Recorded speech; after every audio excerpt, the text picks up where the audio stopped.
এখন আমরা যে বিষয়টি আলোচনা করতে চলেছি সেটা ক্লাস 11-এ আইসোমারিজম পড়ানোর সময়ও পড়ানো হয়ে থাকে,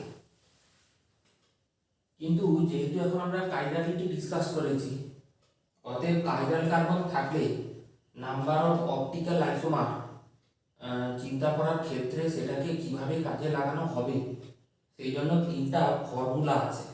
এই ফর্মুলা আমরা শিখতে চাই। প্রথম হচ্ছে আমরা ভাগ করতে চাই সমস্ত মলিকিউলকে, তাদের মধ্যে সিগমা প্লেন আছে নেই কি আছে তার ভিত্তিতে। যদি সিগমা প্লেন না থাকে, অর্থাৎ না থাকে বলতে কি, একটা মলিকিউলকে যত রকম ভাবে লেখা যায়, তার যত রকম আইসোমার হওয়া সম্ভব, আমি স্টিরিও আইসোমারের কথা বলেছি, তার কোনোটাতেই সিগমা প্লেন পাওয়া যাবে না। তাই যদি হয় তাহলে মলিকিউলটিতে যটা কাইরাল কার্বন আছে সেই সংখ্যাটা যদি n দিয়ে প্রকাশ করা হয়, তাহলে তার অপটিক্যাল আইসোমারের সংখ্যা হবে 2n। সবাই অপটিক্যালি অ্যাক্টিভ হবে, এখানে কোনো মেসো কম্পাউন্ড থাকবে না। এই যে কথাটা আমি বললাম সেটাকে এবারে গ্লুকোজের উদাহরণের সাহায্যে তোমাকে বোঝাবার চেষ্টা করি। দেখো, গ্লুকোজের ফর্মুলাটা হচ্ছে এই,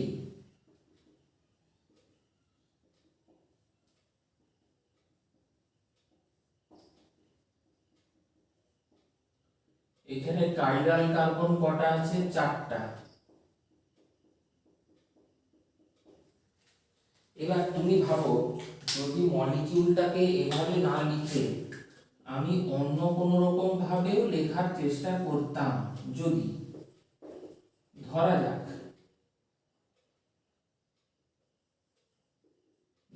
আমি যদি সমস্ত এইচ গুলোকে একদিকে আর সমস্ত OH গুলোকেও একদিকে করে দিই,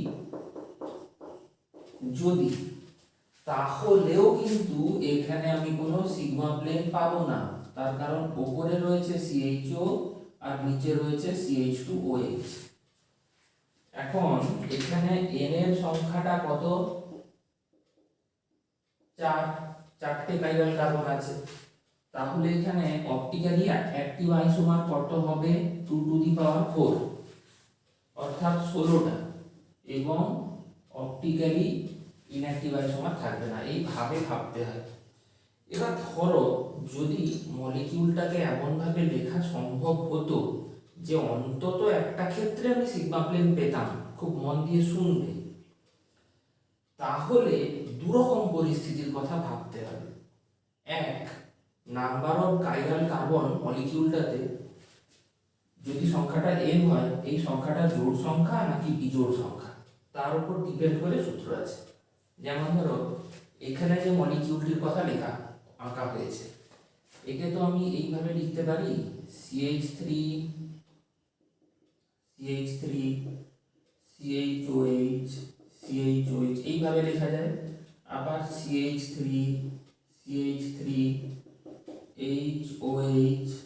HOH এভাবেও লেখা যায়।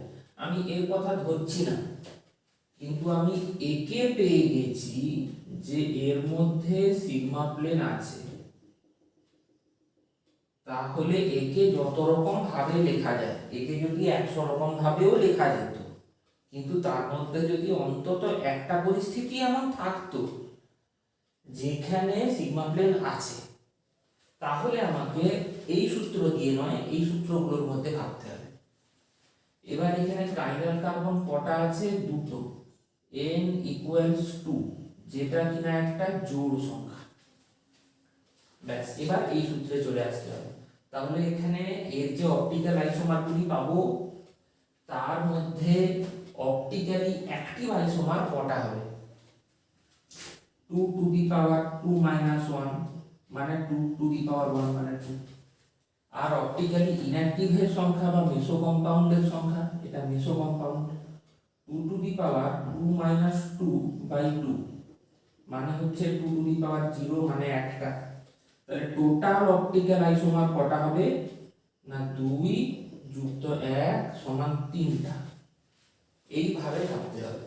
এবারে এটা ছোট উদাহরণ, এটা একটা মেসো কম্পাউন্ড আর এখানে একটা অপটিক্যাল আইসোমার আমি পাবো, ডেক্সট্রো লিখবো, এখানে একটা একটা CH3, আমি যদি এত সূত্র নাও জানতাম তাহলেও আমি এটা করে ফেলতে পারতাম, এইভাবে করে ফেলতাম। এদিকে ডেক্সট্রো লেখো দুটা হলো, আর এটা একটা মেসো কম্পাউন্ড হলো, মোট 2 3 হয়ে গেল। কিন্তু বড় মলিকিউল দিয়ে দিলে আমাকে সূত্রের সাহায্যেই কিন্তু করতে হবে। এবার এই উদাহরণটির ক্ষেত্রে দেখো, এখানে এই যে মলিকিউলটি আমি বলেছি, একে যদি এভাবে লিখি CH3 CH3 HOH HBr HOH, একে এভাবে লেখা যেতে পারে, আর অনেক রকম ভাবে লেখা যেতে পারে। ধরো CH3, এখানে একটা CH3 HOH HBr HOH, এর মধ্যে আমি একে ধরবো না, আমি অন্তত এমন একজনকে খুঁজে বার করার চেষ্টা করছি যেখানে কিনা সিগমা প্লেন পাবো। মানে মলিকিউলটাকে যদি 40 রকম ভাবে স্টিরিওআইসোমার হয়, তাহলে এই একটা পরিস্থিতি অন্তত আমি পেয়েছি যে আমি যদি এইখান দিয়ে কল্পনা করি তো একটা সিগমা প্লেন পাবো। অর্থাৎ এখানে হাইড্রোজেনটা অর্ধেক অর্ধেক কাটা হচ্ছে, ব্রোমিনটা অর্ধেক অর্ধেক কাটা হচ্ছে, বাকি দেখো এই OH-টা এই OH এর ছবি, এই H-টা এই H এর ছবি, এই CH3টা এই CH3 এর ছবি। তো এরকম কাইরাল কার্বন এখানে কটা আছে? মোট 3টা আছে। কেন বলছি? আমি যদি এই কার্বনটার কথা ভাবি, এটা A, এটা B, এটা C, আর নিচে পুরোটা হয়ে গেল D। আবার আমি যদি এই কার্বনটার কথা ভাবি, এটা A, এটা B, উপরের পুরোটা C, আর নিচের পুরোটা D, এইভাবে। তাহলে এখানে n সমান 3, যেটা কিনা একটা বিজোড় সংখ্যা। তাহলে এক্ষেত্রে অপটিক্যালি অ্যাক্টিভ আইসোমারের সংখ্যা কত হবে? 2 to the power 3 minus 1 minus 2 to the power 3 minus 1 by 2 equals 2 square minus 2 to the power 1 মানে 2। তাহলে 4 থেকে 2 বাদ গেলে পড়ে থাকবে 2, আর এখানে 2 to the power 3 minus 1 by 2 equals 2। অর্থাৎ দুটো অপটিক্যালি অ্যাক্টিভ আর দুটো অপটিক্যালি ইনঅ্যাক্টিভ তথা মেসো কম্পাউন্ড পাবো। সুতরাং total number of optical isomer পাবো হচ্ছে 4টা।